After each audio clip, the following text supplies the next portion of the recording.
You showed us the wine knotted on a mic stand, and let somebody. Aha. Now, I just saw the cloud. Do you remember Elijah saying to the servant, "Go and see outside"? And he comes 7 times. I can't see anything. And then he just said, "I see a cloud as small as a palm of my hand." Did he say that? Yes. What did Elijah say? He said, "Go and tell King Ahab, even though it has not rained for 3.5 years, it's going to rain now. And tell him if he can get into the palace." How big was the cloud? The size of a palm. How much did you hear just now? Oh, did you hear something? Yes. I heard it. And because I heard it, I know the connection is coming. Because I just heard the cloud. And that is how our life is all about faith. When you are in the Word of God, praise God, when you are in the Word of God and you see a small glimpse, just a small, and that's when you start screaming and start rejoicing. Praise God. My brother was talking about joy. Do you remember? Yes. And he said in Nehemiah, Ezra and Nehemiah opened the book and gave people the understanding. What was the understanding that they gave? They said, if you look at the ancestors, our God has always been faithful and always His favor has been on our ancestors. But again and again you find when our ancestors left God in their unfaithfulness and went to other gods, they called upon a curse. They themselves separated from God, and because of which they were taken over by the enemy. And this temple which Solomon had built, which was in glory, was destroyed not by God, but by people's disobedience. And Nehemiah had come back to build that temple which was in ruins.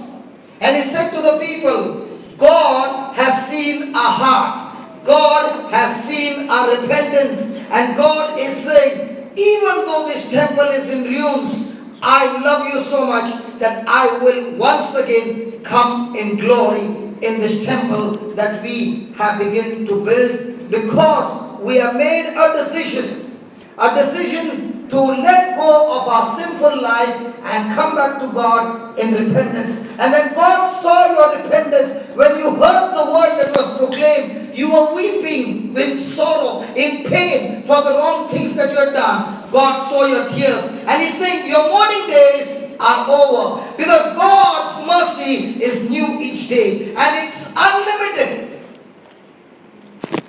It's unlimited.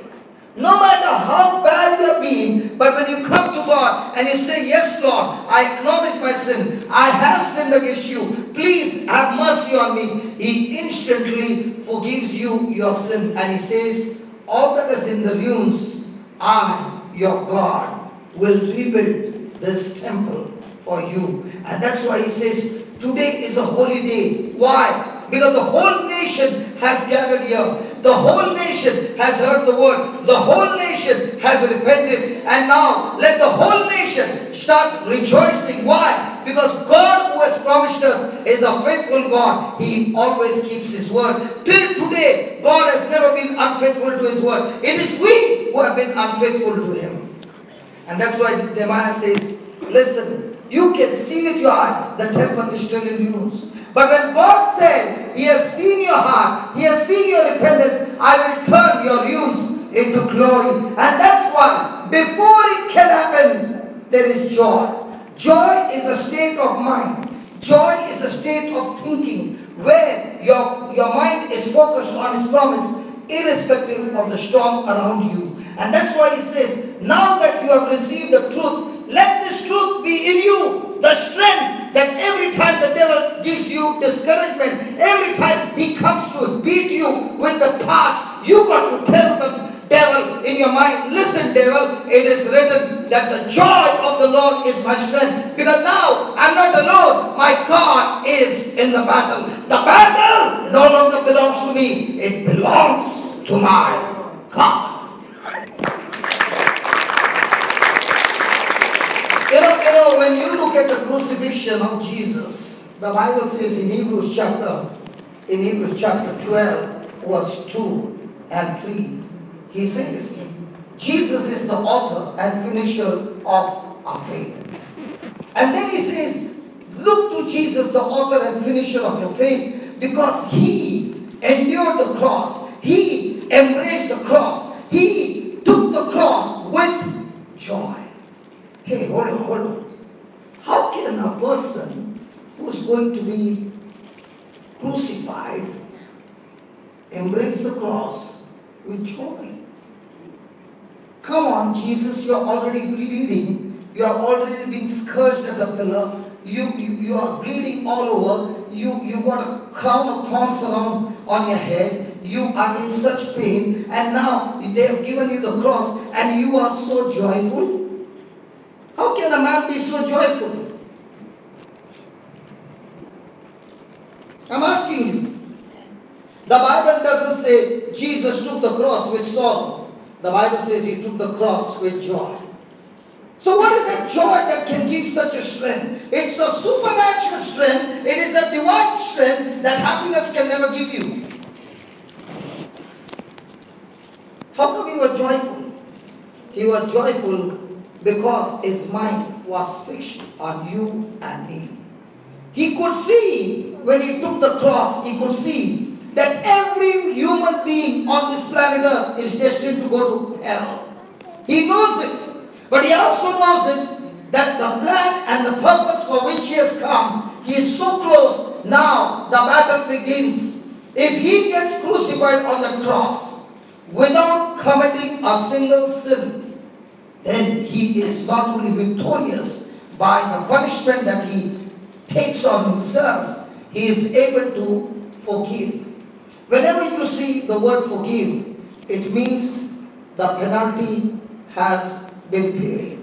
And the penalty has never been paid by the person who caused the damage, but the penalty has been paid by the person who got the damage, and he says, because I love you, I set you free. You don't have to pay me anything.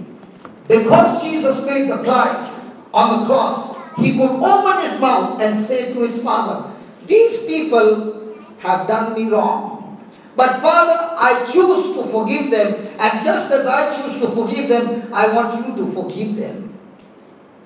Are you understanding? Yes. And because of Jesus forgiving us, we who were destined to go to hell, the penalty has been paid, and that's why the blood of Jesus has cleansed us of all sin and every action against us for hell. The document has been nailed on the cross. And because he nailed the document on the cross, you and I are set free. And therefore now, in Jesus, we are qualified to be adopted in the family of God. And now when Jesus was holding on to that cross, he was saying, oh, Father, this is the time I have been waiting for. 33 years I've been waiting for. And now I can take the whole human race out of the pits of hell to my kingdom in heaven.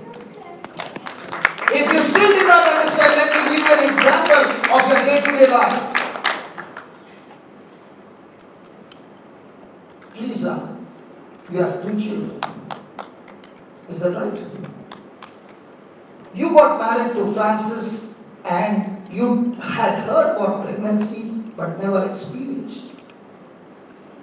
You had read it in the book that a woman gets pregnant, but you had never experienced. And then you got pregnant. And you came and told your husband, husband, I am pregnant.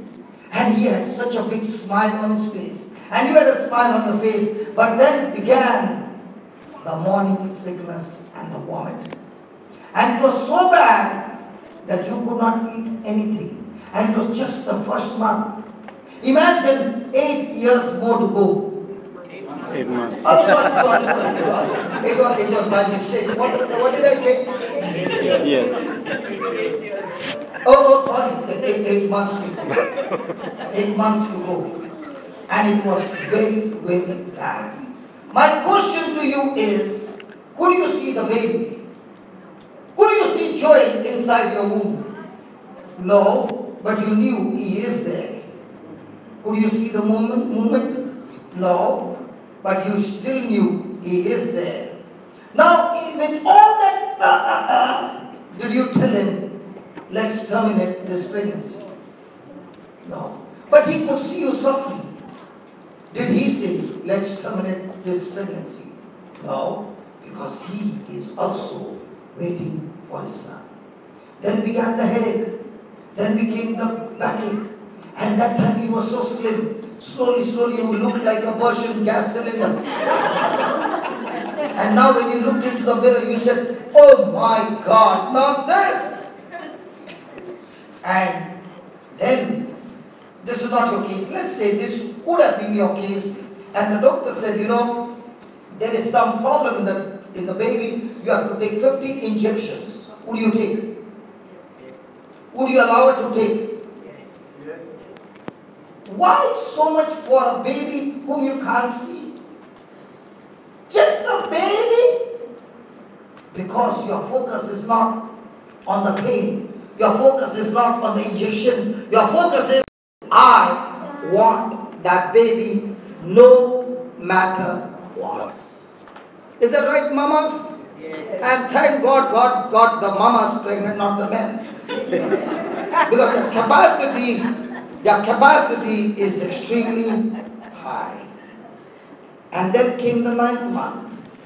And Brother Francis took Teresa to the doctor in the 9th month. And the doctor, she began to tell Teresa, Teresa, there's a moment that will come when you will have a pain. And the moment the pain starts, you must remember, the pain is an indication your time to give birth to your miracle is close at hand. Do not come to the hospital on a horse ride. Might be he's got a horse at home. And he would say, darling, come on, sit on the horse, let's go. The doctor says, no matter what happens, don't you sit on the horse. And she says, I love the horse, doctor. You might love the horse, but not now. If you come on the horse, the baby goes on the horse. The baby will come out on the horse. See that you come without giving jerks. Is that right? Come on. Yeah. And now the labor pain began. And Brother Francis is standing outside the door. And all he can hear is, yeah, yeah, yeah, yeah. And now he's saying, God, please do something. And Teresa said, Lord, I never knew pregnancies like this. Lord, please can you stop this pain and get this baby out? 24 hours are gone. After 26 hours, the baby is born. What do you think is the condition? Joyful? She has no strength at all. And the nurse comes and says, you gave birth to a boy. Hey, my sweet mamas, all those who are sitting here, even though you are in pain, even though you are exhausted, when the nurse brought the baby, see, look at her, full smile. She's remembering, full, hey, 45 years ago. 45 years ago, but still the memory is so fresh. And when she took that baby in her arms, she said, oh God, I never knew such a big baby in my womb. Because the egg that I gave, I could not see. The sperm that my husband gave, I could not see. But something happened inside. And 9 months back later on, the baby came out. And then the grandma came to see the baby. And the grandma looked at the nose and said, isn't that nose looking like grandpa? Come on. Yes or no? But did the grandma see the egg? No. Did she see the seed of the father? No. Nobody saw what went in, but everybody can see what came out. In the same way, when the word of God is being preached, nobody can see the seed that is gone inside, but the seed, oh my God, that seed like a baby. Oh my God, you understand what I'm talking about? That seed inside is growing by the power of the Holy Spirit. And when the seed starts growing, and there comes pain. What is the pain saying? The pain is saying it's the time of your birth, of your miracle. And that's the time the devil comes with his best shot to see that you get a miscarriage.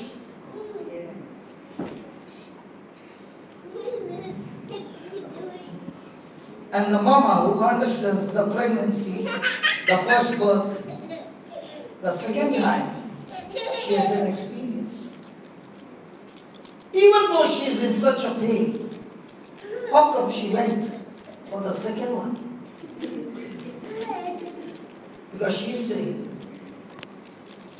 the pain of 9 months is nothing compared to the baby, to that life that I'm going to bring in this world. That life is what my attention is on. If the mama's attention is on not the baby, but on herself, she goes for an abortion. But a mama whose eyes are fixed on the baby, she's saying, hey doctor, forget about 50, you can give me 100, but I'll still get my baby. Hey mamas, if you mamas did not have the power to endure, we men would have never got born. And that's exactly what Jesus did on the cross. He's pregnant. He's pregnant with what? The salvation of the whole human race.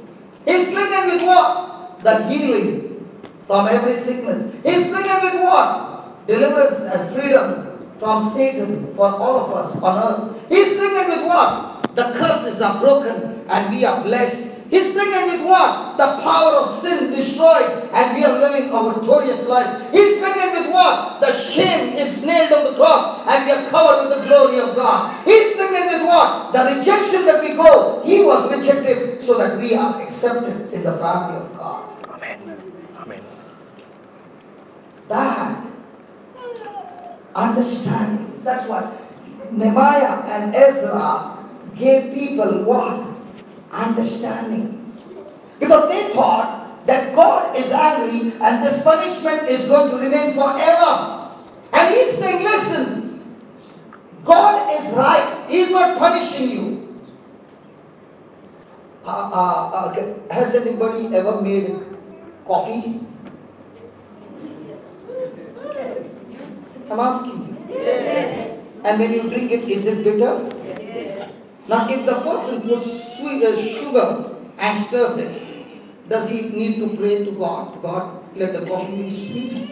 No. Does it become sweet? Yes. But if a person has put salt in the coffee and is praying to God, God, make it sweet. And if he's putting salt, will the coffee be salty? And that's what Nehemiah and Ezra is explaining to them. This is what the word is saying, and this is what you're doing. And because you have been doing, God is not punishing you. Your doing has brought you to this place. And but now when you hear God is not abandoning you, He's still giving you a hand and saying, grab my hand, change your thinking, and walk with me. I can still get you out of the pit and put you on a position that I have planned for you. Amen. And when people hear that, they start weeping because they say, how can God be so merciful? I deserve extreme punishment. I deserve death. I don't even deserve to stand before God. How can that God love me so much? And they start weeping and weeping. And when they're weeping, there is a season for weeping and there's a season for joy. If the person is going on weeping and going on repenting and going on weeping and going on weeping, it will end up in depression and discouragement. And that's why Nehemiah says, your days of weeping is over. It's a time that God is saying, go and make a feast For I, your Lord, your God, has forgiven you. I, your Lord, your God, is with you. And I, your Lord, your God, is going to build you and give you a great future. Amen? Amen. Hallelujah. It is ready? Praise God.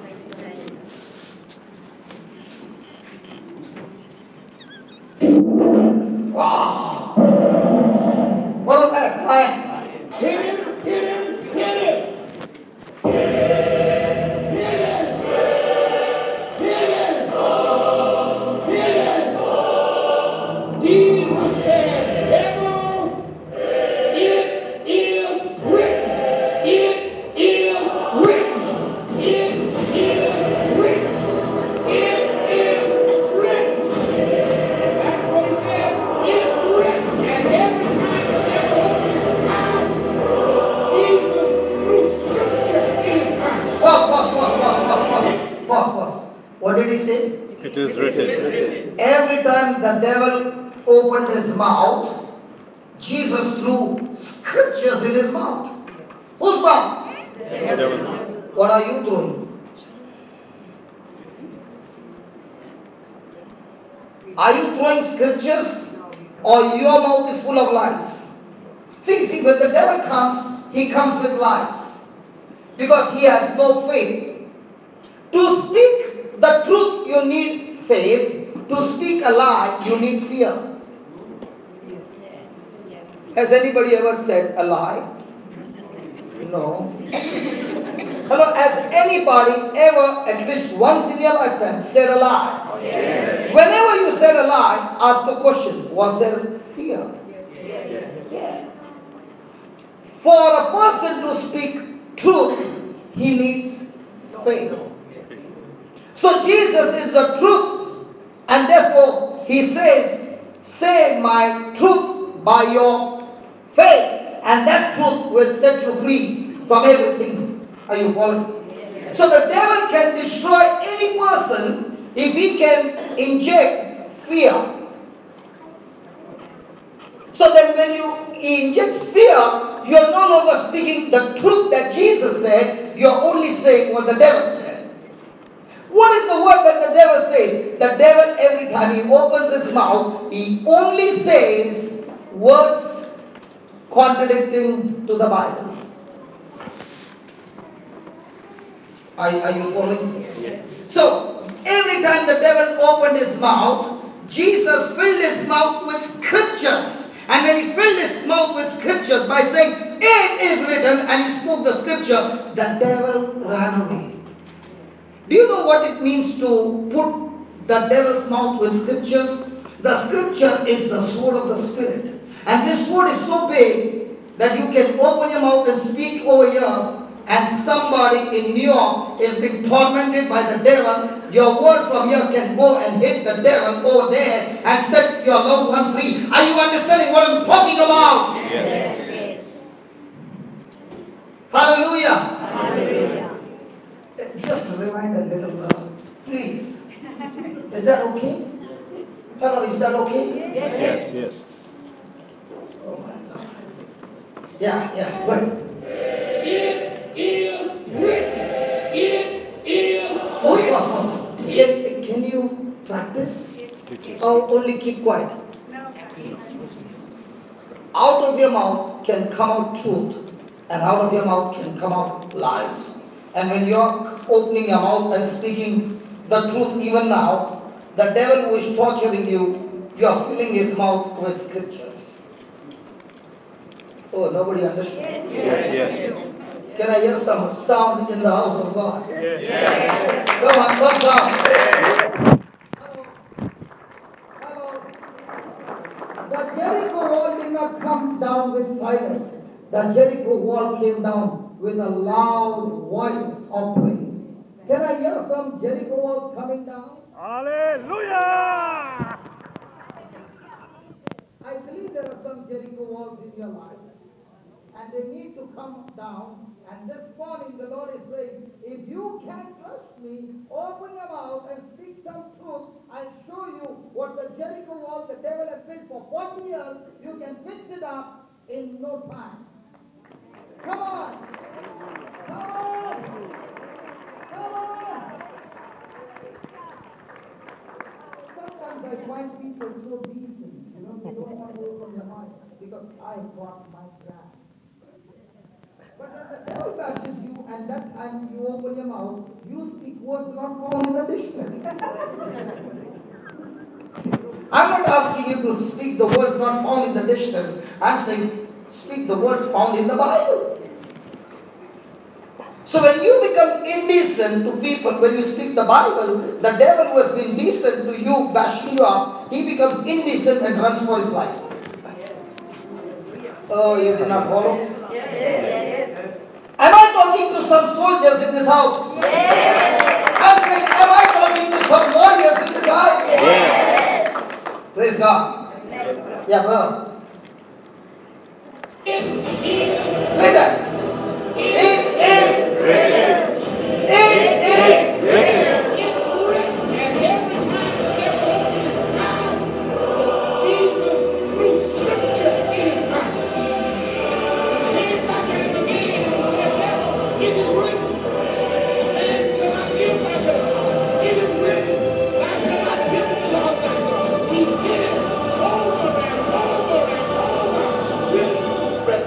Boss, what did Jesus do? He hit him how many times? Over and over and over and over and over and over and over and over. He hit him with what? The word of God. Scriptures. What are you eating? By the wounds of Jesus I am healed. By the wounds of Jesus.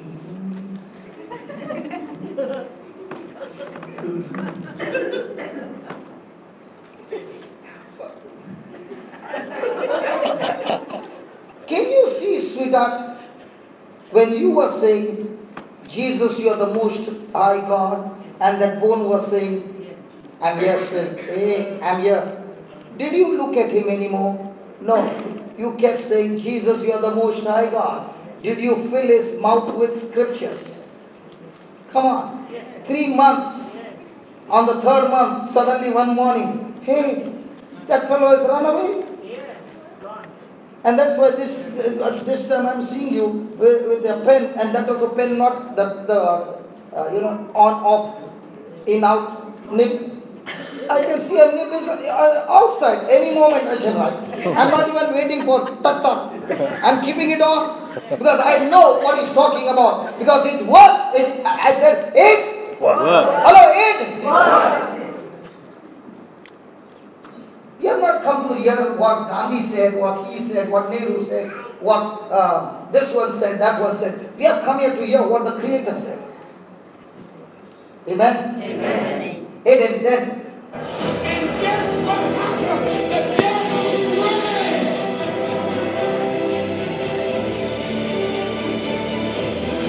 Boss, what do you see in this expression?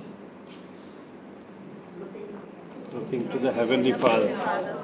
No. What was the temptation? What was the temptation? The temptation was that when Jesus got baptized, he heard a voice saying, this is my beloved Son. Yes. See, now that the Lord has said, this is my beloved Son, for 40 days he went into the wilderness and he was forced and taken by the Spirit of God. How many of us want to go into an uncomfortable zone? Now, how many of you want to be filled with the Holy Spirit? Very nice. Do you know why God gives you the Holy Spirit?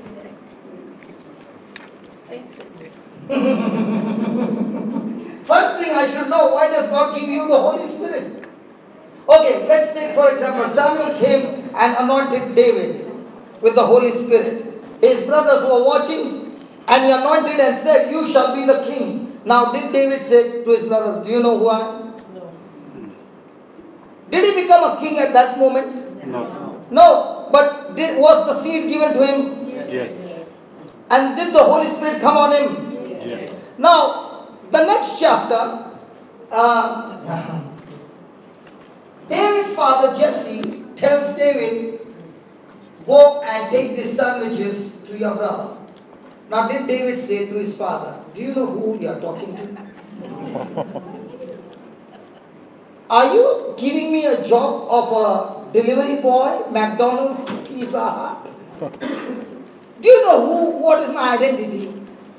Did he say any of those things? No. Did he take the sandwiches? Yes. When he went there, what did he see? All this time he did not know anything about Goliath. But when he went there and he saw Goliath, did the Israelites see Goliath? Yes. Did Saul see Goliath? Yes. Did his brother see Goliath? Yes. Did David see Goliath? Yes. But did David see Goliath that he can crush him? And did they see that he was an enemy? Is that right? So when the Lord gives you the Holy Spirit, remember the Holy Spirit is given to you so that you can be introduced to your enemy. Oh. Holy Spirit is not given that you come to church and sit inside the church. Holy Spirit is given that you are sitting inside. Peter and all who are sitting inside, they go out and face the enemy. Oh, oh, oh. And why is the Holy Spirit given? So that you can use the divine power of God and destroy the enemy. And when you destroy the enemy, the captives are set free. Now, did David go and fight Goliath? Yes. Were his brothers there? Were they the warriors? Yes. Was David a warrior? No. What was he? Shepherd boy. Hadix, hadix, hadix. Hadix, hadix, hadix. Hadix, hadix, hadix. So can God pick up a person who is doing hadix, hadix, hadix? Come on. Yes. God is looking at a person's heart. He is not looking at your qualification. He is not looking at your talents. He is not looking at your gifts, because all those are given by God. But after receiving all that, what is your heart condition? He is looking for those.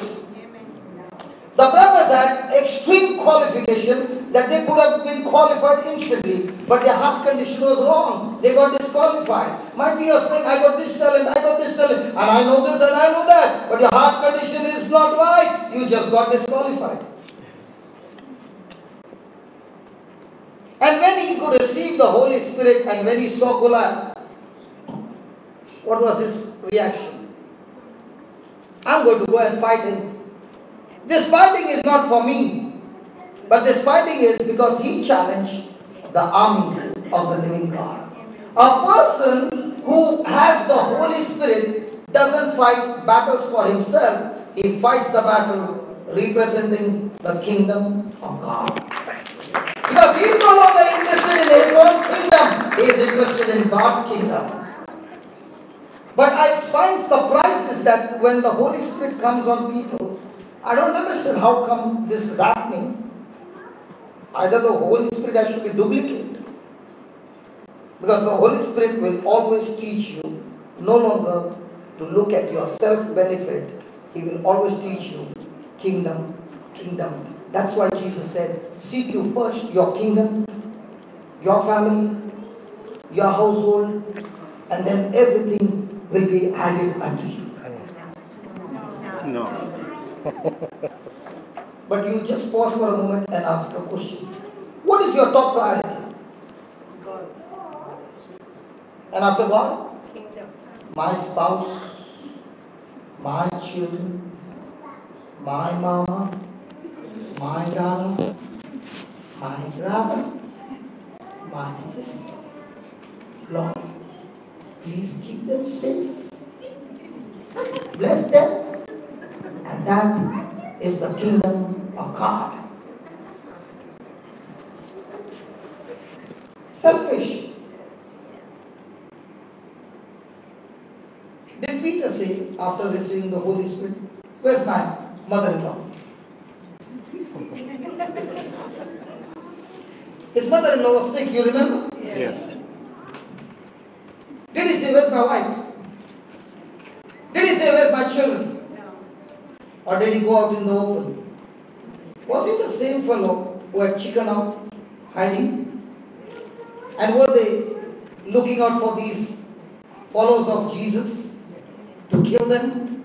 Now did Peter get out a fisherman to preach the gospel, the most highly, what do you call it? Educated? Highly qualified MBA and chartered accountant. And Peter is standing there and giving his first sermon. Come on! Did 3,000 souls get converted? Yes. Now, did they get converted because Peter was smart or because Peter had got out of his selfishness and became selfless? Because Peter was smart, praise God. Selfless. In the Bible, in the New Testament, who made the maximum blunders? Peter. And who gave the first sermon? Peter. And who converted 3,000 souls in one shot? Peter. Are you understanding? You must ask a question to yourself. You are saying, I'm living for God. Did you say? Yes. You're living for God. And what did Jesus say? Whatever you have done to the preacher, you have done it to me. Correct? Whatever you have done to people who preach the word of God, God's people, you have done it to me. Right? He never said that. He said, when you went and took care of the one who was naked, who was poor, who was hungry, who was thirsty, who was homeless, then you have done it to me. Yes. Yes. So if you come and feed me, have you done it for Jesus? No. Then why are you calling me? But let's say you wanted to feed me and that dollars, you saw a poor man and you went and blessed him. You know what the Lord said? You did it for me? Yes. But whom do we want to bless? Tell me. Poor. Huh? Peter. Hey, whom do you want to call for dinner? Tell me. Preacher. Then I'm preaching the wrong congregation. You are already doing it. Let's go somewhere else, Francis. Come on, let's pack up. Let's go somewhere else. Huh? Family and friends. Did Jesus say when you fed your family and friends, you did it for me? No. So why are you doing it? No, because you want to stay in that fellowship. The real fellowship is not where people accept you. The real fellowship is where you go and fellowship with people who are rejected. But Jesus never came for the good. He came for the broken. He came for the shattered. He came for the rejected. And when you see, you will see Jesus in such kind of people. Amen. Thank God this Easter nobody is going to call anybody. But I tell you, if you make that Easter with the most unwanted people, you will experience Jesus over there.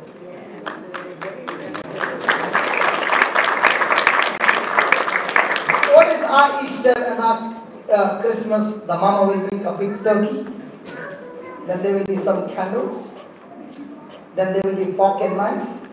And first knife will go into the breast of the turkey and cut it. And then everybody will eat and say Happy Christmas.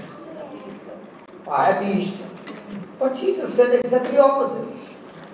The whole family has gone out in different places and sharing the meal with those who do not have and saying Happy Easter. And coming back and giving their experiences of how they experience Jesus in other people's life. Oh my God, they are looking at me, Lord. Save me, Lord, save me. Praise God. Hallelujah. Hallelujah. Thank you, Jesus. Thank you, Jesus. Can we continue? Yes. Just rewind a little because I want you to see the expression. Please understand there is a big message when he is picking up that bread. Okay? Or stone. He's picking up that stone, sorry. I want you to understand. Jesus has started his warfare in the wilderness and now he has found a weapon. And that expression is saying, see, did Jesus learn? Yes. Yes. Okay, let me show you. Go to Hebrews chapter 5 verse 8 and see with your eyes. Hebrews chapter 5 verse 8. What does it say? And that is the expression you see over here.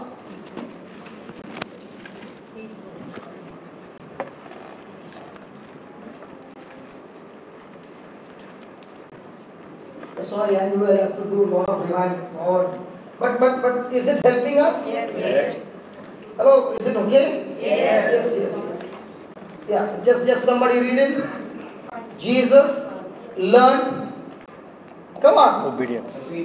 Jesus learned obedience through what? The word. So how will you learn obedience? What is he going through over here?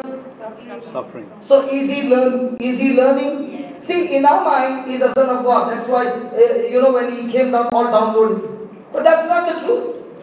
The Bible says, Jesus grew up in wisdom and favor of God and man.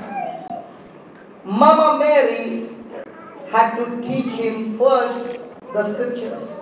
Who taught us A for apple, B for ball, before we went to school? The Dada, yeah. The mama only taught jealousy, which we learned yesterday. Did we learn yesterday? Those who did not come, they say, yeah. Praise God. Okay. Yeah, go back, brother. Go back. Yeah, that's enough. Yeah.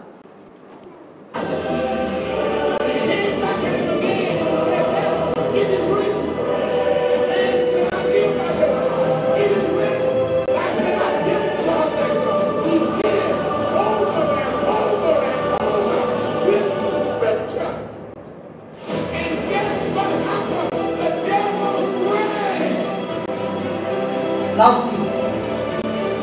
Now what?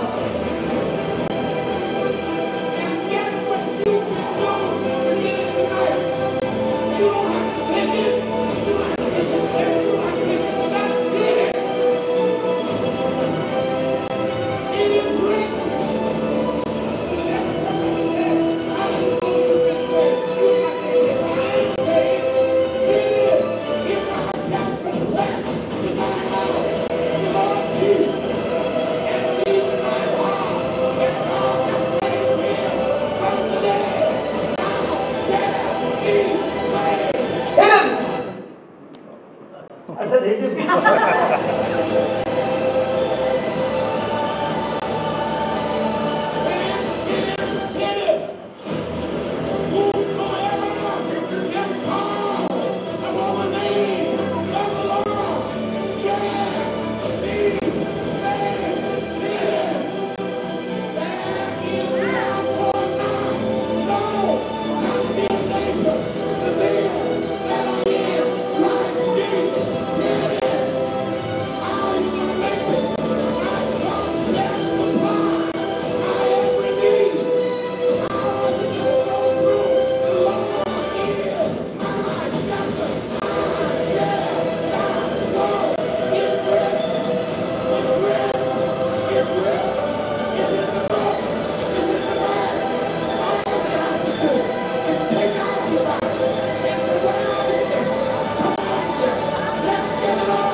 Be strong and be of good courage. Fear not, nor be afraid of them.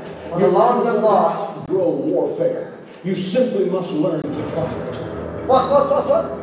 This is a warfare. You simply must learn to fight. Now, do we fight against flesh and blood? Or do we fight against the principalities? And this principalities is a spirit. You cannot see him, but you can see his works. You need to hit him. And how do we hit him? With the word of God. With the word coming out of your mouth. So do we hit him or do we hit our loved ones? Surely the words come out of our mouth. But do we hit the spirit or do we hit the loved one? When there's a divorce taking place, has the person hit the spirit or has the person been hitting the loved one with words? The loved ones. Children are going out of your hand. Have you been hitting the spirit or hitting the children with words? In your workplace, there's a fight. But the fight is always spiritual fight. And the Bible says, we can take the kingdom of God only when you become violent. Jesus said, unless you're violent, you cannot take the kingdom of God. He said in the Matthew chapter 11, the violent take the kingdom of God by force. So what's your violence? Your violence is your attitude. What attitude?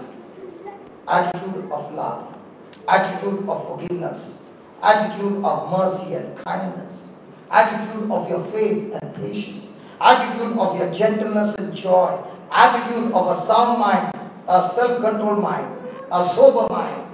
When a person has this kind of an attitude, he is fighting against the powers of darkness, but victory is guaranteed. Amen. Amen. Then he will not fail you nor forsake you. Then thank you, brother. You're never going to outgrow warfare. You simply must learn to fight.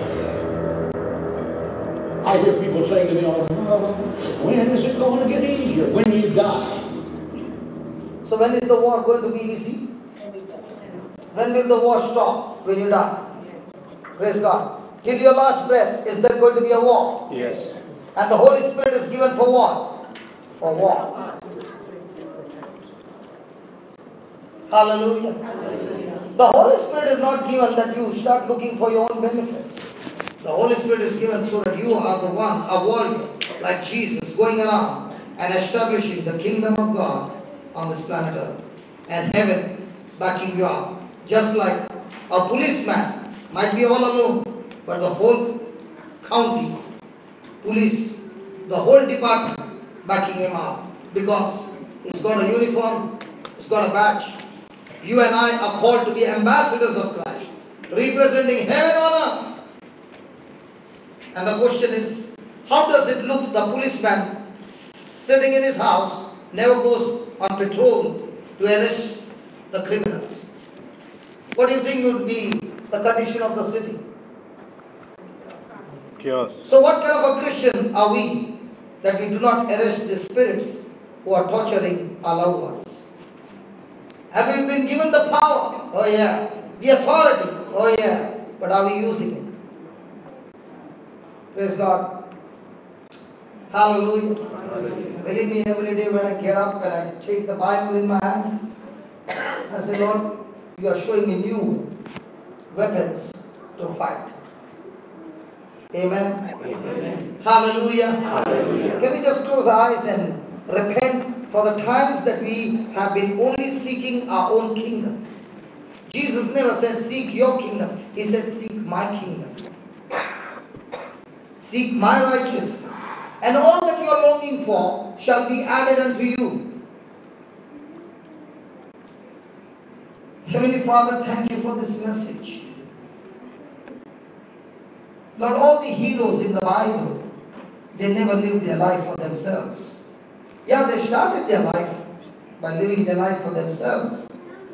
But when they received the anointing, when they received the empowerment from heaven, their desires had changed. They were no longer interested in their life. They were interested in the kingdom They were interested in their relationship with you, O Lord. You, the Lord, had given each one of them an assignment. And even in the midst of that hardship, they were filled with joy. Just like a mother who is pregnant. And in a pregnancy, she knows that even if she has to die, she is going to bring a new life into this world. So are we, Christ-like, baptized, united in Christ.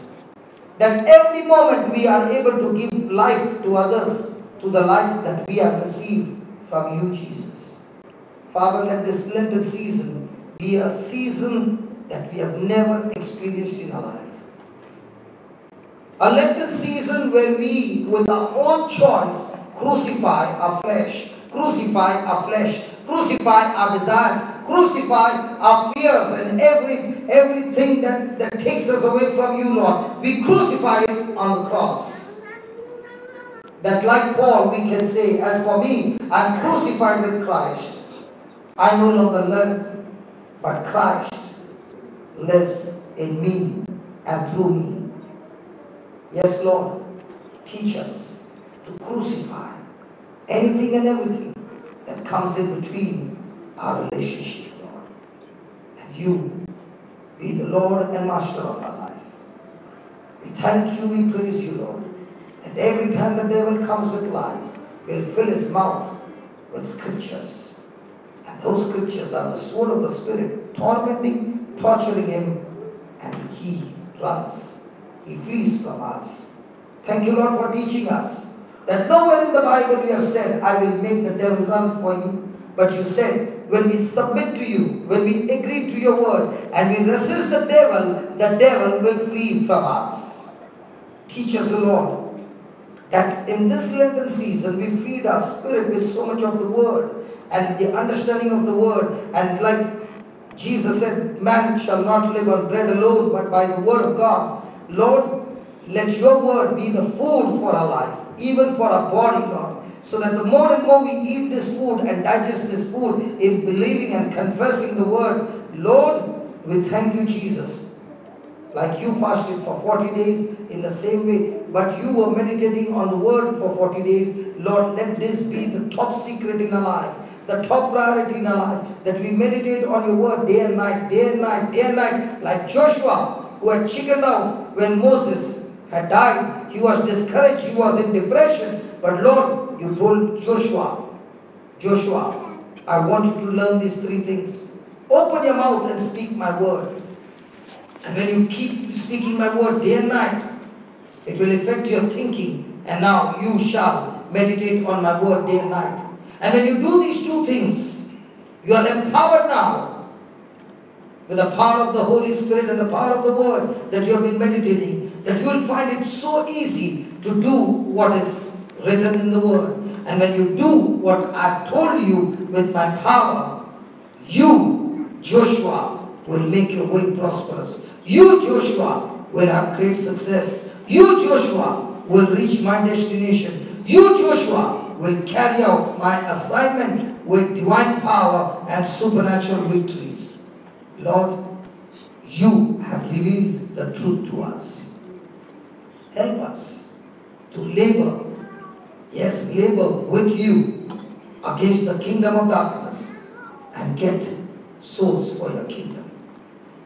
That when we stand before you, we want to hear from you. Well done, my faithful and true servant. Come and take your place. Yes, Father, we thank you, we praise you. In the glorious name of Jesus. Amen. Come on, let's give the Lord a big hand.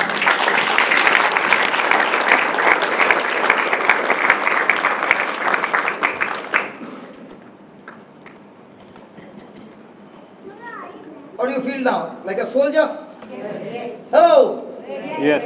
Hello? Yes. Are there some soldiers in this house? Yes.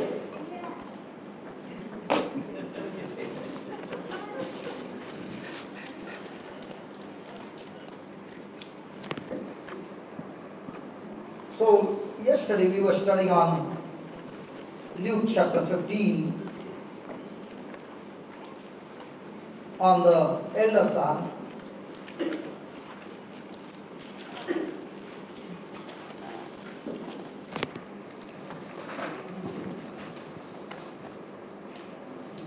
So Jesus is pointing out beautiful things about the elder son as well. The first thing he says that there was so much of goodness in the elder brother. Compared to the younger brother, he went and blew up all the father's riches. But the elder son was good that he did not leave his father's house. He stayed at home. The younger son, he went away from his father's house and he lived in a distant country and messed up all that the father had given. Praise God. So was Jesus praising the elder brother for his loyalty? Yes, surely. He was loyal to his father. He was faithful to his father. Praise God. And if anybody would ask, if anybody would be talking about the two sons, what do you think they would have said? They would have said, the younger son, that useless fellow, he messed up the whole family. And what would they say about the elder son? He is good. He is good. Always you see him working, helping his father in his business. He has been always obedient to his father. Praise God. Hallelujah. Thank you, Jesus. Now, what is Jesus, who is Jesus giving this parable to? He was teaching this parable not to the sinners. He was not talking to the tax collectors, but he was saying this parable to those who are murmuring and grumbling. Who are these people? Pharisees. The Pharisees. Praise God. Hallelujah. Hallelujah. So Jesus was not only exposing about the sins. Now, was the younger son's sins seen? Yes, his action was visible. So Jesus not only exposed the younger son's sins which were exposed, but now he's showing the Pharisees. He wants the Pharisees to repent. Okay? He wants them to change, and he wants to show them where they are wrong. Praise God. So in this parable, he's talking to the Pharisees, exposing to them the sins that have not yet been found. Praise God. Hallelujah. So is this parable that we are studying for those who are not at home or those who are at home? So have you been at home all your life? Or have you left the father's house and gone somewhere? I had left my father's house and gone somewhere for 33 years. And then I came back home. But you have always been at home. Praise God. Then after coming home, I became the elder son. Till he began to show me the things that I had not found out myself. Praise God. Hallelujah. Hallelujah. Thank you, Jesus. We finished that. Okay. Now, my question is, was the son always carrying out his father's will? Yes. Well, whatever his father said, did he go and do it? Yes. So was there any problem in his faithfulness? No. But was there a problem in his heart condition? Yes. Now, for example, I told this brother,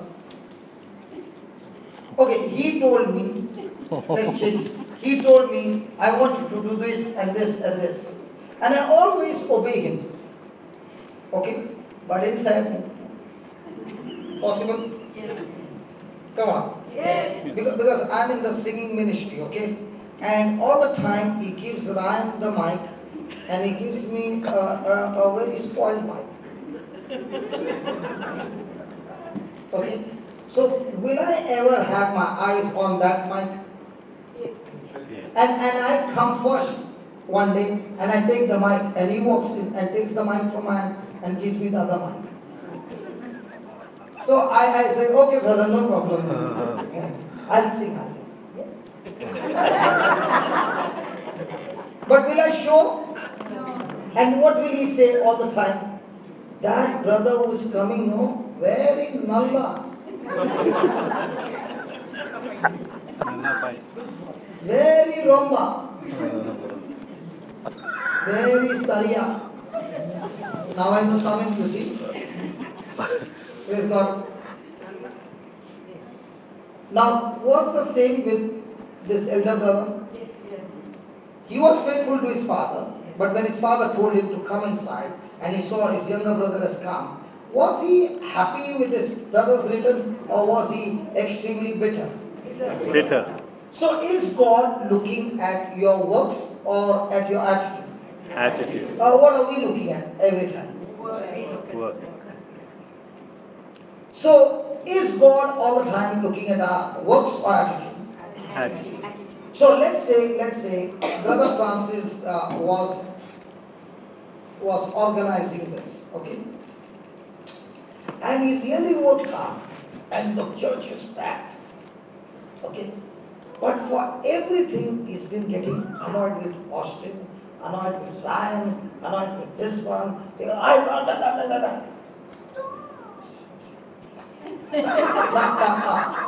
With all these that has happened, people come and say, what a retreat, brother, fantastic. Okay, so in the eyes of God, was the retreat a success? Yes. In the eyes of people? Yes. Now, should my brother Francis get full marks? Yes.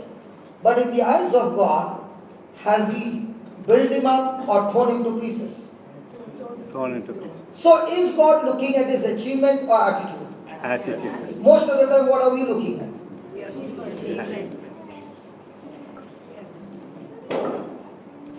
Blessed are the poor in spirit, for theirs is the kingdom of God. All the Beatitudes. Yes. Are you poor in spirit or rich in spirit? Poor. Riches. Poor. Who told poor in spirit? After all this teaching, you're poor? Who told? I heard somebody say. I said. Okay. Now with all these good teachings, have you become rich now? Yes. Yes or no? Yes. Oh my God, if you became rich, you will go to hell, man. What's the difference between poor in spirit and rich in spirit? Poor in spirit is a person who is like a beggar. Now, have you seen ever a beggar begging? Is he interested in you or is he interested in your money? In you, very good. What is his eyes all the time looking for? Money. How much he is going to put? Let's say you put, क्या बोलते हैं, cent, penny, क्या बोलते हैं? Cent. You put the lowest cent and he looks at you. And inside he must be giving you so many curses. Awesome.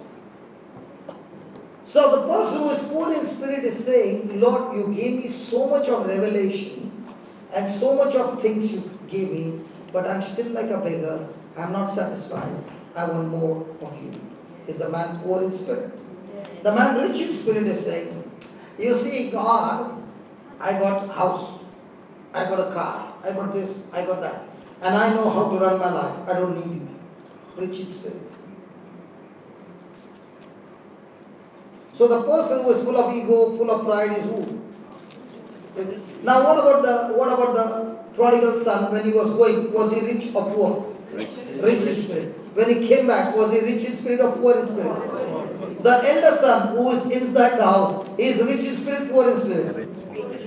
He looks like poor in spirit, but when the son came, who is he? When the father is pleading, please come in, what is he? Look at your neighbor's eyes and ask your neighbor, rich in spirit, poor in spirit. What is the neighbor saying? See, please understand, those beatitudes are all one after another. If you are not poor in spirit, you will never mourn. That's why he said, blessed are those that mourn. They shall be comforted. What is that mourning? That mourning is, my neighbor bought BMW. Lord, I don't want this Toyota. Give me Ferrari. And if you don't give, I will cry and cry. And I'll cry so much. And if you don't give, I know where to go. I'll talk to your mother. And if I talk to your mother, you will be in trouble. So better give me. Now, did he say those people will be comforted? No. When a person is poor in spirit, even a small disobedience causes him to mourn for looking at his sin. And he's saying, Lord, I cannot get out of this. Can you please help me to come out of this? Because if this is going to continue, it will take me in ruins. So please, God, I'm asking you, please help me to come out of this virus called sin. Because actually speaking, it might be giving me pleasure at the moment, but in the long run, it will kill me and destroy me. Hallelujah. Hallelujah. Hallelujah. Hallelujah. Hallelujah. Hallelujah. And the Lord says, if your mourning is for this purpose, surely you will be comforted. And when a person is all the time running away from sin and is being comforted, he comes to the next attitude, he becomes humble. When he's humble, he's saying, Lord, all this time I was thinking I can do all things. But now I find I can't do it. I thought I was the Lord, but now I found in my Lordship I'm in trouble. So Lord, from now on, I'm no longer self-dependent. I'm depending on you. And the Lord says, when a person is humble, depending on God for provision, for protection, for everything, the Lord says, such a person will inherit the land. Was Mother Teresa humble? Yes. That's why she always worked hard to get money.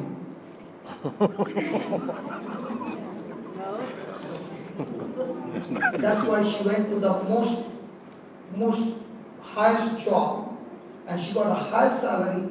That's why before she left, she could build so many branches around the world. No. Did she do that? No. Was she poor in spirit? Yes. Was she mourning Yes. to walk with Christ? Yes. Was she humble? Yes. So did she sweat to earn to get a land, or land came after her? The land came up. Are you understanding what I'm saying? Yeah. I'm giving you the best formula man in the Bible. So do you need to go around asking for money? No. So when you are humble, money will come after you? Yes. Good news.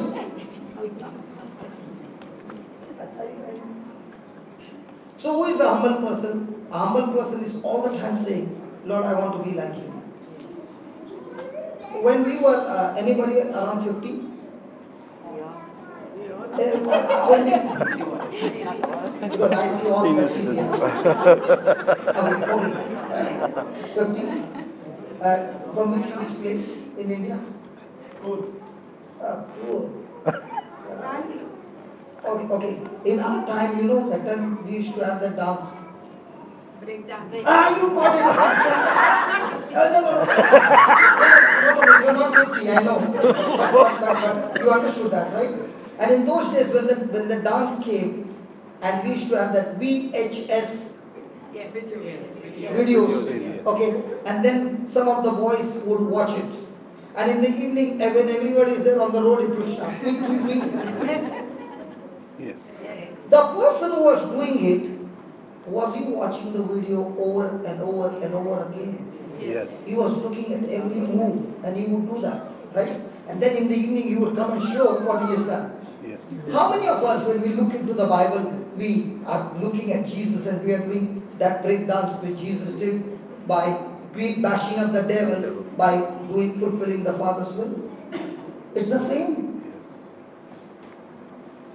So when you're looking into the Bible, you're actually looking at Jesus the hero and you're saying, oh, he did this, I'm also going to do this. Wow. Such a person is what? A meek person. He is very teachable. His life is all about the Word of God. He neither gives offense, he takes offense. He's all the time looking at how can my life be a benefit to others. A humble person. Then what happens? Blessed are they which do hunger and thirst for righteousness. When you're humble, all the time you're looking for whose righteousness? Your righteousness, God's righteousness. God's right. What about the elder son? Was he humble? No. Come on. No. A humble person does not take offense. Was he offended? Yes.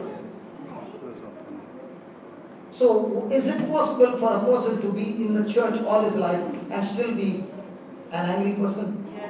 Yes. How do you know you are a mature Christian?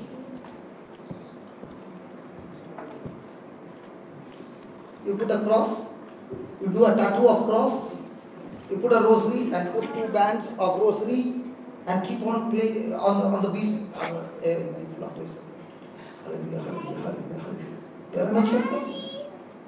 And you take a Bible in your hand and go all around. Do you know who is a mature person? James 1 says, when your faith is tested, when you are going through any trial, your mind is full of joy. Step number 1. 2. In the midst of trial, when there is a testing of your faith, you produce, you grow patience. And when a person is patient in the midst of the whole trial, such a person is not only matured, he is being perfected. And the good news is, a person who is growing in patience will lack nothing. Amen. Have you ever lost your patience? Yes. That's why you're lacking. A person who does not lose patience but is always impatient. A person who is patient, that means he is in faith or is he in fear? Okay. Have you ever been impatient? Yes. Men, we are always impatient. Look at the ladies, they are always patient. How did they learn that patience? Through their husband. And because they have learned it through their husband, with their children, they are so patient. And especially when exams are approaching, they are over patient. And that's why you find all the husbands during the exam are very careful not to blow the switch off. All the mamas during the exam, are you patient? Exams are of the children, but the pressure is on the mothers. And that's the time the husband behaves excellent.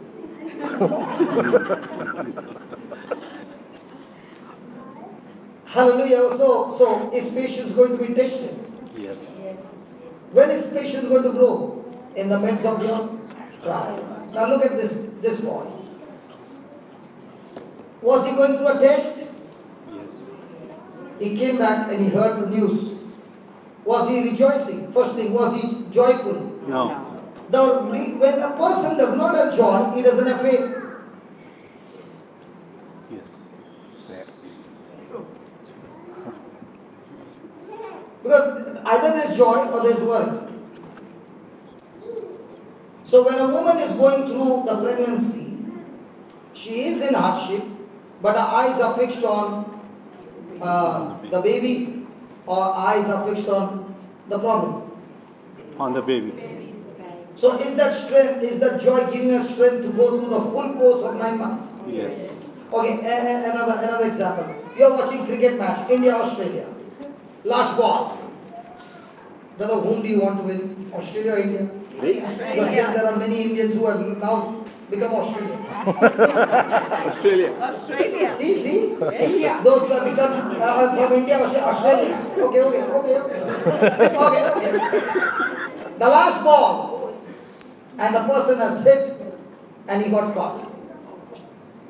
The person was an Australian batsman, he hit, and he got caught. Praise God. But it was a no ball. Oh no. So now, 5 runs to win. Next ball, bowled, and this time he hits it and it goes high up in the air. And an Indian player is running. And he catches it. And everybody is laughing and praising. No ball. Not this time, it's not After catching, no. This time, He drops the catch. no, he takes the catch. But he has crossed the line. So now who will laugh? Australia. Now, you watch that match live. You are under pressure. Okay? The same match is going, highlights is going at night. And you're watching the same match. Are you under pressure? No. But your spouse who doesn't know the result is watching the match. Is he under pressure? Yes. When the ball is gone up,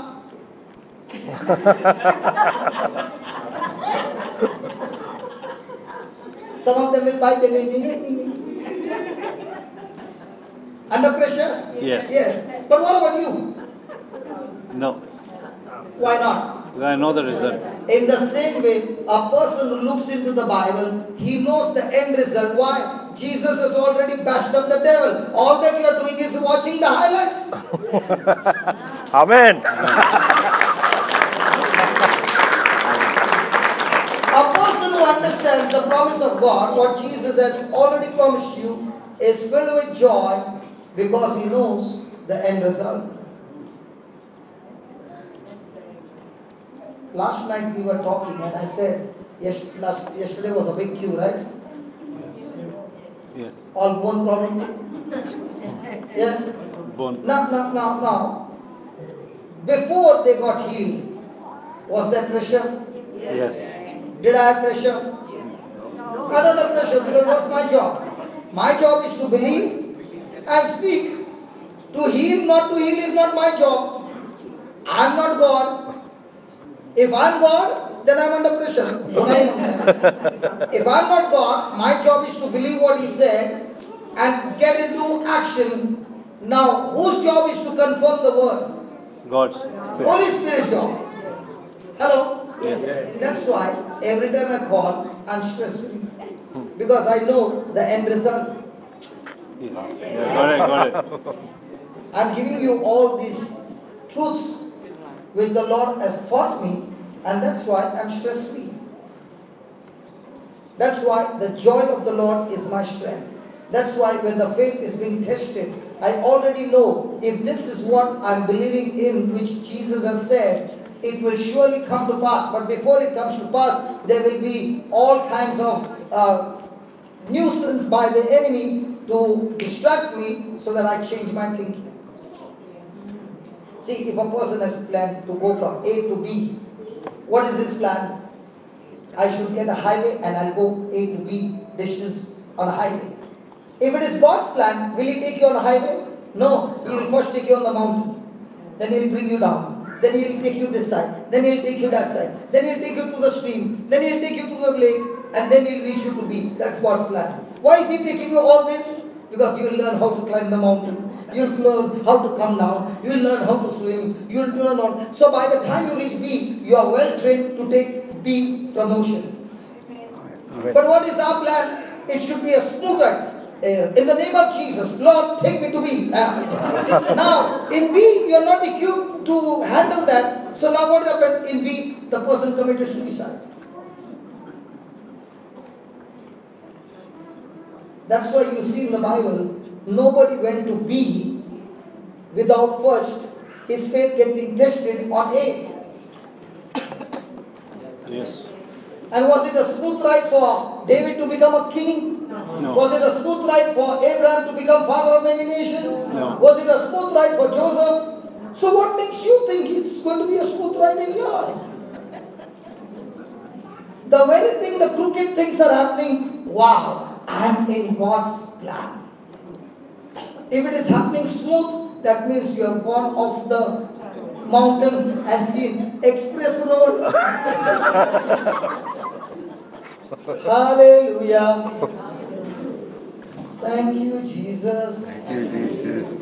Thank you, Jesus. Thank you, Jesus. That's why some of them came and asked Brother Francis, how come he doesn't take a collection? How come he's not saying, he's saying, I don't want any dollars, okay? There's no collection. He's bringing the CDs from India, he's bringing the books from India, he's standing there whole day, he's doing all that. Do you know how? Because he taught me with so many years, 10 minus 7 is 700. I did not learn in a classroom. I learned it when my stomach was full, and I also learned it when it was empty. I also learned it when everything was minus. And in the midst of minus also, he again taught me, are you going to stop sowing or are you going to sow? And I said, Lord, if it is minus, I have not been sowing enough. Now let me sow much more than that. And it is by experience with him that now this area has become extremely strong.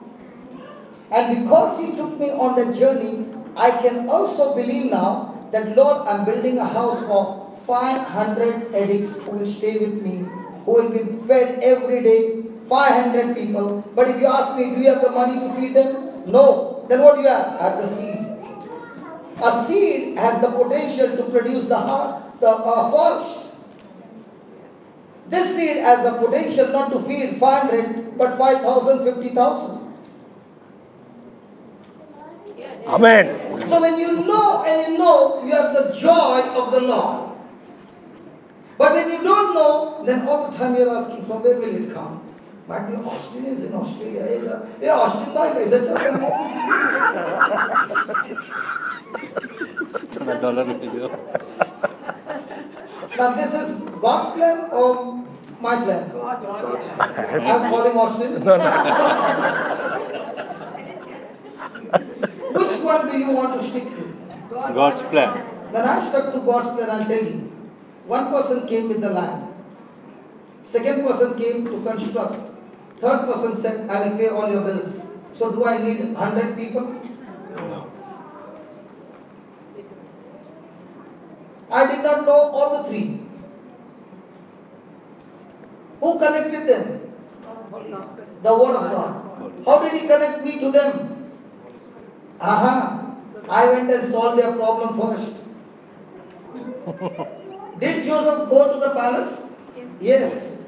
But for him to go to the palace, did he solve the problem of the prisoner? Prisoners. Yes.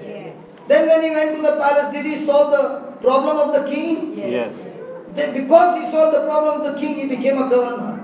If you are not using the word of God to solve people's problem, forget it, you are going to be in your plan. Did David solve Saul's problem against Goliath? Come on. Yes. In all that solving the problem, did he use word technique or God's technique? God's technique. Whose technique are you using to solve the problem? Even in your office, if you are using God's technique to solve the problem, you will not solve the problem natural, you will solve the problem supernatural. That people will recognize you, that this person is different and this person has got some power by which he can solve the problem in the company recognizes you, and the company gives you money as salary only because you solve their problem. Amen. So what do you do every day? I get up and solve people's problem.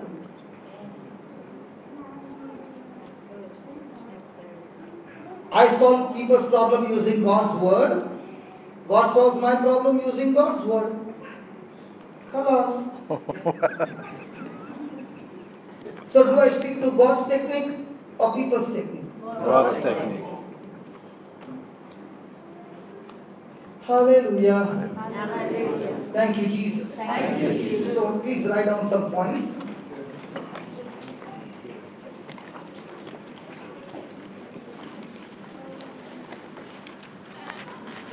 The prodigal son was in a distant country. The prodigal son was in a distant country, squandering his inheritance,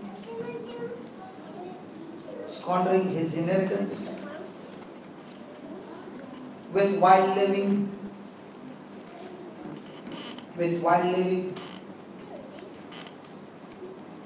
But the older brother stayed at home.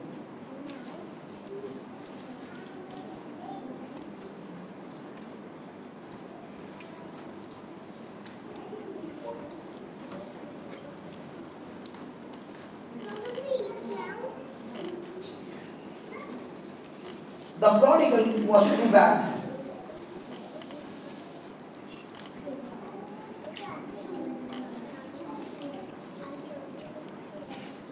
Or a brother was too good.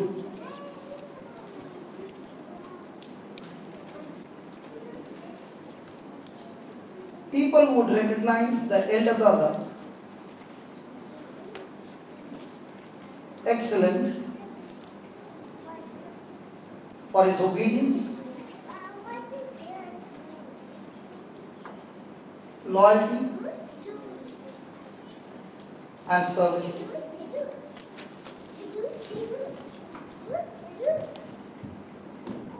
But Jesus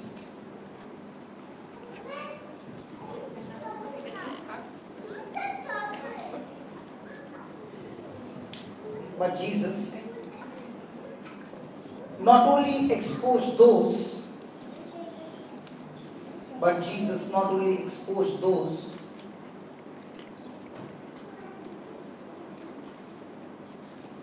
who had sinned,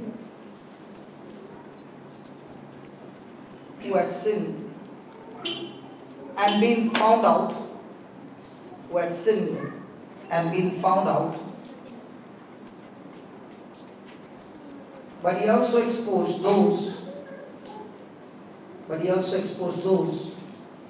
who had sinned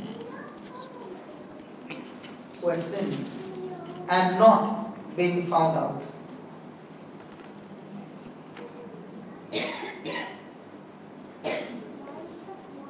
The tax collectors, prostitutes,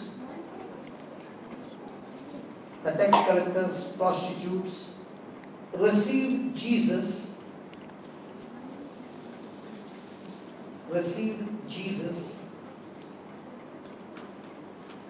while the teachers of the law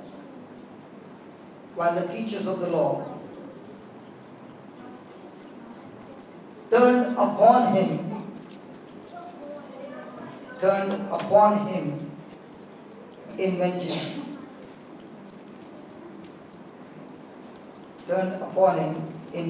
Jesus exposed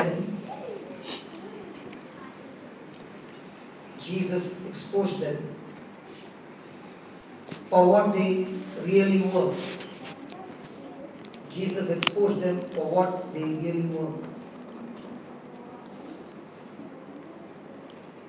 The prodigal's sin was evident.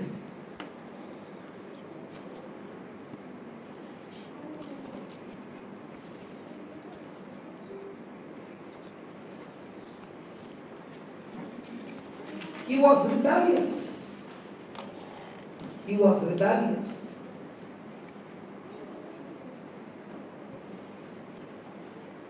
He went to a distant country.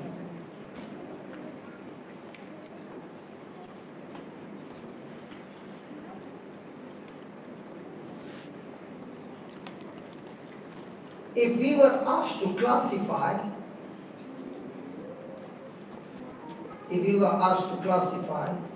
the sins of the two brothers,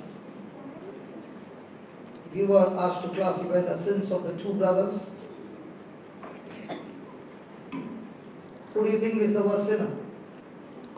Elder one. The prodigal. Elder one. You would say the prodigal is the worst sinner.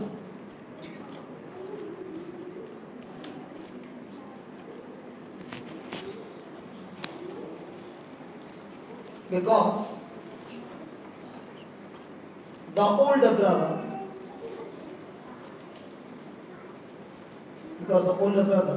remained loyal to his father,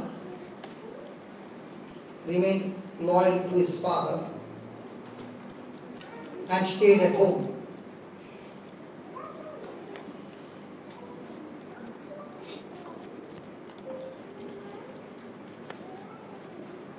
The difference between the two is the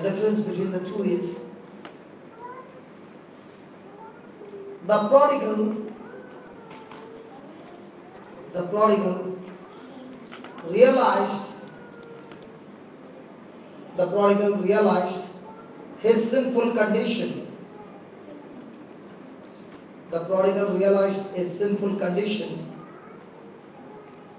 And therefore repented. Whereas the The older brother, whereas the older brother did not realize, he had sin problem. He had a sin problem. That's why was he willing to repent? No. Because according to him, he was right. He had self-righteousness. Praise God. Then, the older son remained faithful to his father. The older son remained faithful to his father, but he allowed his faithfulness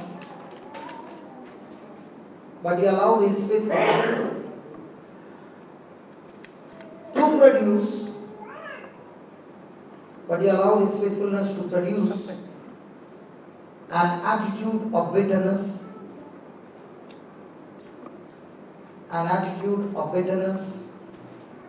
against his brother. Possible? Yes. Possible? Yes. Okay, let's say I am a person who comes to this church and the father chose me to be a volunteer to see that everybody sits in there. And I've got a badge. Not a small one, big one. Now the moment the badge has come, am I faithfully doing my job? Yes. But can the attitude change? Yes. Yes. Oh, it doesn't change in Australia, but in my country it changes. The person can be a very simple guy. The moment the badge comes, he's a different person. Hello. Yes. Yes. His way of talking is changed. Well, now he has got the badge. And what is the badge giving him? Authority. Pride How do in you know all this? You're very clever. You all came from India, that's why. Yes. Hallelujah. And if you want to destroy somebody, just give him a position and power. And if it's not rooted in the word, that power and position will kill him. Not only kill him, because of that power and authority, he will not only make his life miserable, that misery will even affect his family, his household. Praise God. And that doesn't mean you don't serve in the church. Huh? But please, when you serve, see that God is not looking at my service. He's only interested in my attitude. Yes. An attitude can be hidden. I can be grumbling, bleeding from within, extremely bitter and offended, but on the outside, I can still say, "Hi, brother. I was missing you so much." And you know what? When you come, I'm in total peace. I feel so good. Possible the video and audio can be different. Yes. Yes. Then one fine day, the fuse opens. And on that day, in 1984, from their time the file starts. How can you remember those things? It was all stored, brother, but not Reveal. possible. Yes. Anybody married? Sorry. I said, anybody is married? We're all married. Not necessarily. Joe, you're married? Most of us are. Most of you. Okay. Now, is it possible when there is argument, one will say, "Do you know what your mother did to me?" Oh, yes. That's cool. The mother has gone to heaven 20 years back. But can those words be treasured Yes. and at the right time? Comes out. Differ.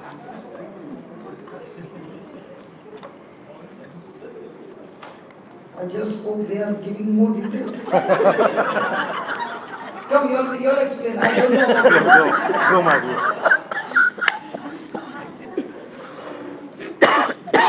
Fast discussion started on this topic. Other topics they are not talking. Praise God. See, I'm not saying I'm perfect. We are all. I come from gang fights. You talk less, use our hands more. But I remember in my early days, there was one person, I was preaching to somebody, and he said, "You're not allowed to be here, please leave." And I looked at him and I told him, "Just come at the side." I said, "You know who I am?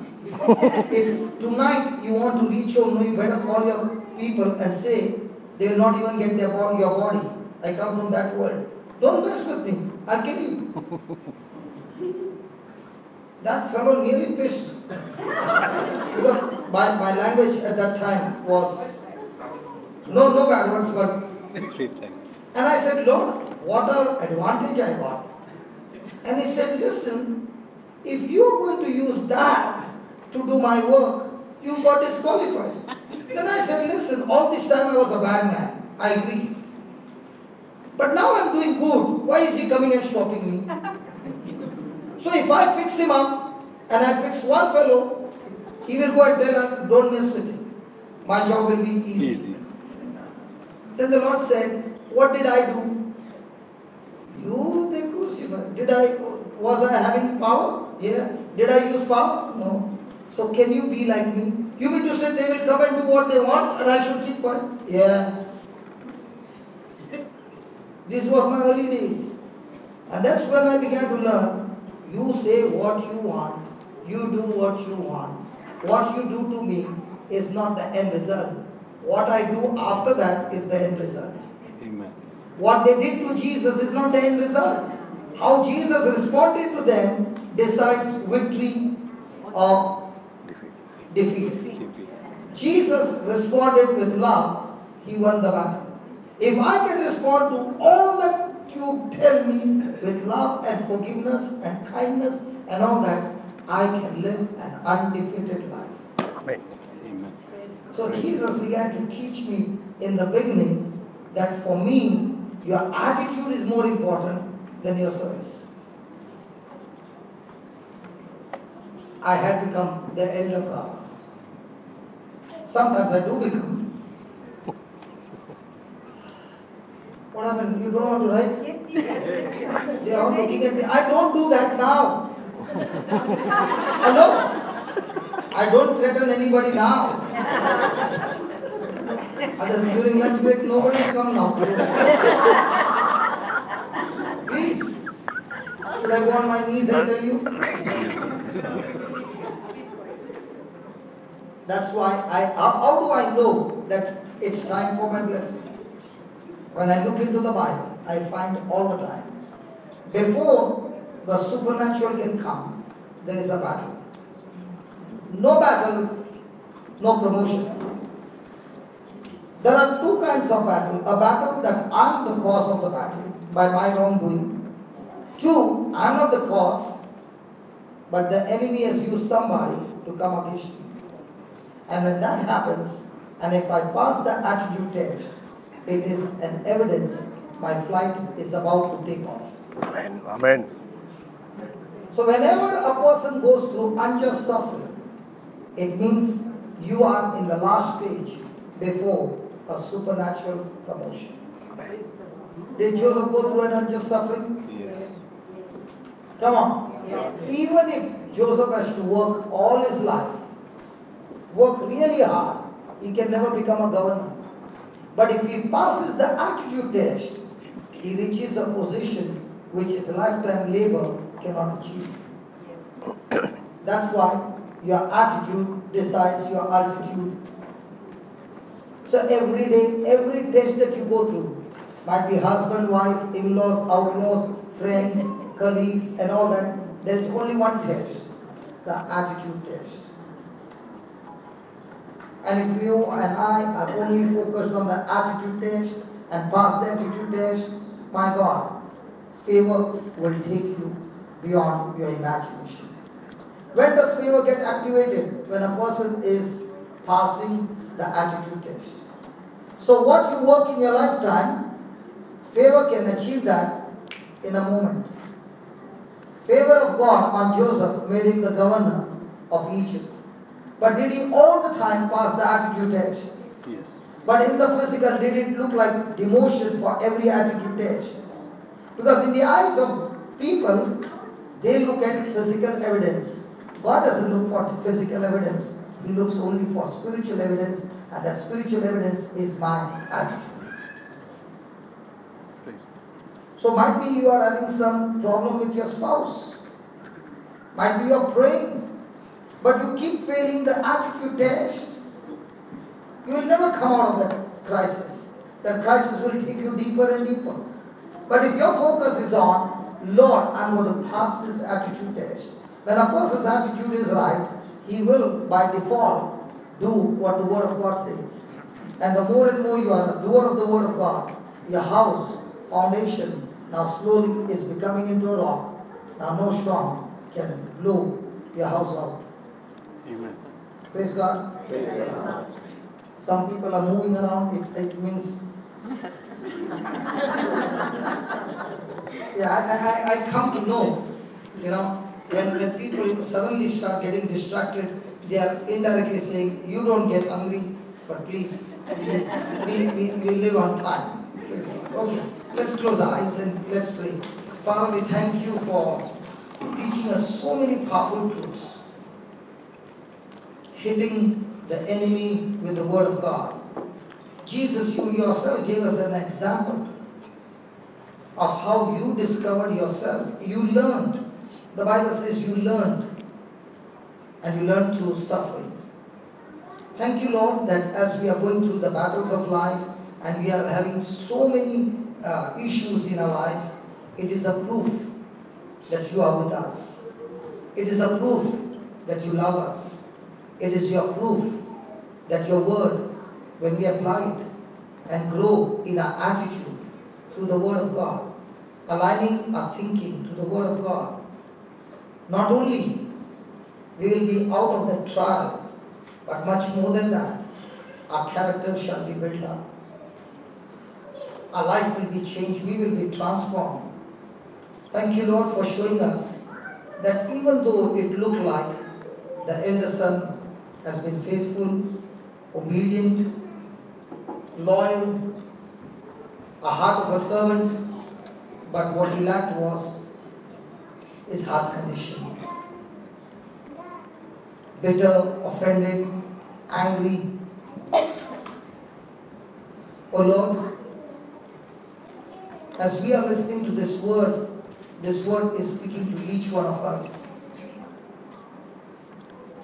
That there are times that we want to do good, and we have been faithful, we have been obedient, but in relationship, oh Lord, we are so much cold-hearted, so much we are self-righteous, judging and condemning others. Lord, just as you hate sin, just as you hate rebellion, in the same way you hate self-righteousness, where we become the Lord of our life. Everything is I. Thank you for showing us, O Lord, that the elder brother had many good qualities. He had not been rebellious, he had not been immoral, he had not been ungodly, but he was always self-righteous. And that self-righteousness is a sin, just as a person is immoral. Father, as you take us through this journey, teach us, O Lord, that you, Almighty God, made Jesus to be sin who knew no sin, so that through Jesus now we are made the righteousness of God. Our right standing before you is not by our works. Our right standing before you is through the works of Jesus for us on the cross. Lord, we cannot do anything with our strength. We are depending on you for everything. Thank you, Lord. As we go for lunch, thank you that you are the God who has been so faithful to provide. And yesterday the food was not only provided, but there was so much more that many could take it home. We thank you, Lord, for all those people who have come to help us. Each one, different part of the body, but with one attitude, just one attitude, Lord, that we want to serve you because of love. Not because of our name, fame, or titles, but we want to do it for you. But the Bible says, in everything that we do it for the Lord. And we do it with a thankful heart. So Father, as we partake of this meal, which is served freely to everyone, let this anointing of giving cheerfully, freely, rub on every person, Lord. So that from now on, we become believers and not beggars. That each one, as different part of the body, function according to one's calling, and also be an encouragement and a strength and a friend to those who are weak. Thank you. Thank you, Lord, that this Sydney, the last time I came and this time, there are so many new people who have come in, and each one's potential is beyond imagination. Lord, I pray that they will seek you with all their heart. They will seek your kingdom, O Lord, your ways and your righteousness and your truths, so that all that they are lacking, you have promised, Lord, that you will add them in their life. So Father, let this fellowship of lunch be a fellowship of love. That through this love,